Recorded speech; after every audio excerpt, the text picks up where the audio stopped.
আজি আপোনালোকৰ মাজলৈ ঘৰতে বনোৱা ৰসমলাই লৈ আহিলো। আসলতে আমি যে গাখীৰ পিঠা বনাও, যেটো পিঠা সচৰাচৰ চাউলৰ গুড়িৰে বনোৱা হয়, মই আজি হেতু সুজিৰে বনালো। কেৰাহী এটা গৰম হ'বলৈ দি মই তাত ঘি অকমান দি দিলো আৰু তাত মই 1 কাপ সুজি দিলো আৰু ভালদৰে লৰাই দিলো। অকমান ভজা টাইপ হ'ব লাগিব, একদম ৰঙচুৱাকৈ ভাজিব নালাগে। অকমান লৰাই দিয়াৰ পিছত মই ইয়াত গাখীৰ দি দিলো 1 কাপ আৰু জুনে যিমান সুজি লয় সেইমতে গাখীৰ দিলে হল। মই গাখীৰখিনি দিয়াৰ পিছত অকমান লৰাই দিয়াৰ পিছত মই ইয়াত চেনি দি দিলো। নিজৰ জোখ অনুযায়ী জুনে যিমান মিঠা খাই ভাল পায় তেনেকৈ চেনি দিব লাগিব।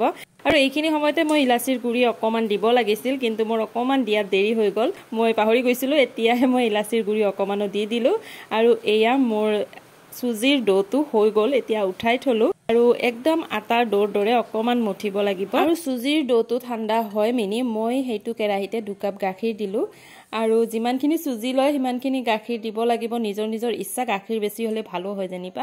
গাখীৰখিনি ভালদৰে জাল হ'বলৈ দি মই এইবাৰ আহিলো পিঠা কেইখন বনাবলৈ।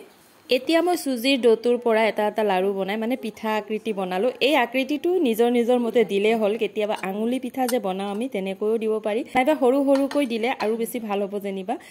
মইতো এইবাৰ আকৌ বনালে পিঠা কেইখন একেবাৰে সৰু সৰু গোল গোলকৈ বনাম। একদম ৰেষ্টুৰেণ্টত বাটি বুলি যে কওঁ আমি, আপোনালোকে বা কি বুলি কয় নাজানো, সেই বাটিৰ দৰে লাগে খাবলৈ। আৰু এইপিনে মোৰ গাখীৰখিনিও জাল কৰা হৈ গল।